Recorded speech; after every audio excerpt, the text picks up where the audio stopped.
महाभारत युद्ध के दौरान ऐसा हुआ था। जानिए 10 रोचक तथ्य। महाभारत के दौरान ऐसी भी अद्भुत घटनाएं घटी थी जिन्हें जानकर आप हैरान हो जाएंगे।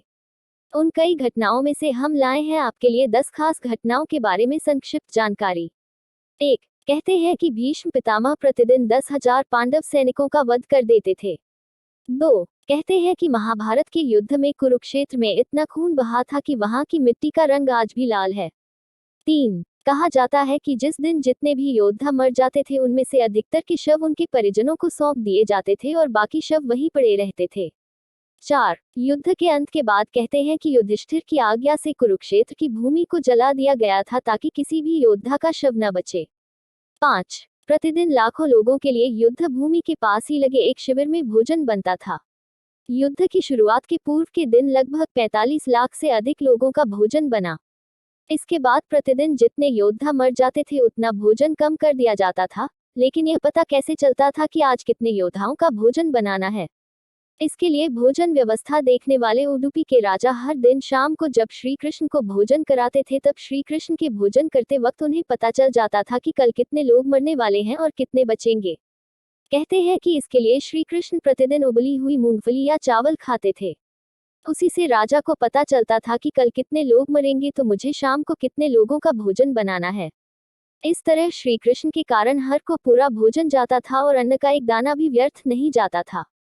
6. कहते हैं कि महाभारत युद्ध के प्रारंभ होने के प्रथम दिन श्री कृष्ण ने दोनों सेनाओं के बीच खड़े होकर अर्जुन को गीता का ज्ञान दिया था। तब तक के लिए उन्होंने समय को रोक दिया था और सभी सैनिक स्तंभ जैसे हो गए थे।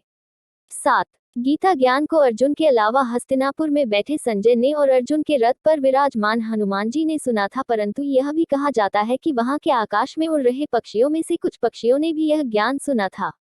8. दुर्वासा मुनि के श्राप के प्रभाव से वपु ने गरुड़वंशीय कंधर नामक पक्षी की पत्नी मदनिका के गर्भ से एक पक्षिणी के रूप में जन्म लिया।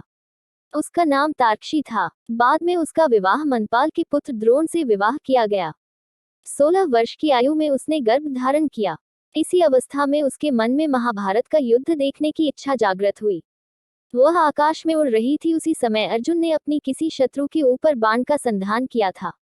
दुर्भाग्यवश यह बाण तार्क्षी के पंखों को छेदता हुआ निकल गया और वह अपने गर्भस्थ अंडों को गिराकर स्वयं भी मृत्यु को प्राप्त होकर पुनः अपने अप्सरा स्वरूप में आकर देवलोक चली गई। लेकिन उसके अंडे गर्भ विच्छेद के कारण पृथ्वी पर गिर पड़े। संयोगवश उसी समय युद्ध लड़ रहे भगदत्त के सुप्रवीक नामक गजराज का विशालकाय गलघंट भी बाण लगने से टूटकर गिरा और उसने अंडों को आच्छादित ढक लिया कर दिया। कुछ समय बाद उन अंडों से बच्चे निकले। तभी उस समय मार्ग से विचरण करते हुए मुनि शमीका निकले। मुनि उन पक्षी शावकों पर अनुकंपा करके अपने आश्रम में ले जाकर पालने लगे। 9. महाभारत युद्ध के दौरान द्रौपदी युद्ध शिविर में ही रहती थी। एक बार कुंती और गांधारी भी वहां पर आई थी। 10. महाभारत के अंतिम दिन के बाद जब दुर्योधन का वध किया जा रहा था तो बलराम जी ने आकर दुर्योधन का पक्ष लिया था और तब फिर भीम और दुर्योधन में गदा युद्ध हुआ और अंत में भीम ने दुर्योधन के वध कर दिया था।